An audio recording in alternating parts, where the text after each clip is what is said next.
Brenda, I am just flabbergasted. I thank you so very much for all the kind things you had to say. The grandiose words it would take to adequately describe the gratitude and the mountain of honor that I'm feeling tonight simply do not exist in my vocabulary. And I'm not sure that the words to describe the emotions I'm feeling in my heart right now exist at all. When I look around me at the images of those who I have admired, respected, and emulated, whose very shoulders I stand on, and to think that I will be represented in that same manner and on these same walls is a very humbling thought indeed. A plaque on these walls is not just an award or an accolade. It's a page in a history book, an unending history book, a story that will go on and on as long as talented young men and women with a desire in their hearts and a fire in their belly continue to write and perform the songs, travel the miles and pay the dues.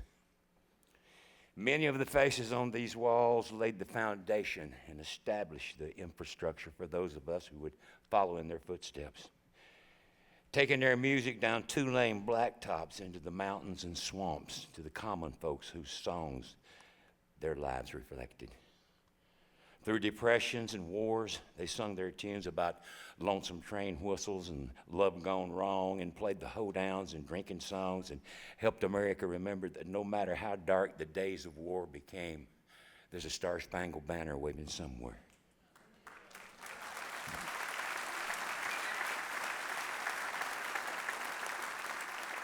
The Grand Ole Opry was the force that brought it all together, and as the first stars like Roy Acuff and Ernest Tubb began to emerge and their songs boomed across the Southwest and the Southeast in the Midwest on the airwaves of Clear Channel Voice 650 WSM, young men glued themselves to the radio every night and dared to dream that one day they could be a part of this wonderful thing that was happening in Nashville, Tennessee.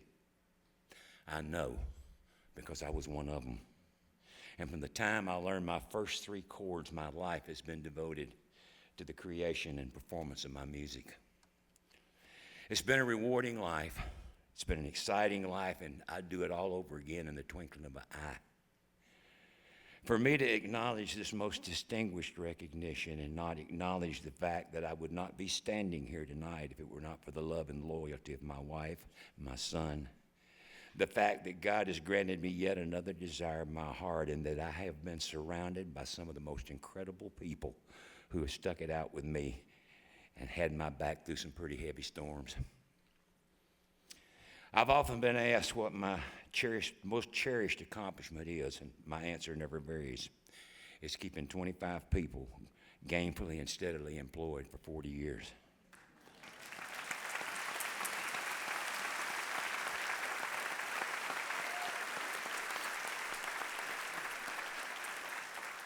It's been a great ride, gang, and we're still in the saddle, and it ain't over with by a long shot. Bring it on.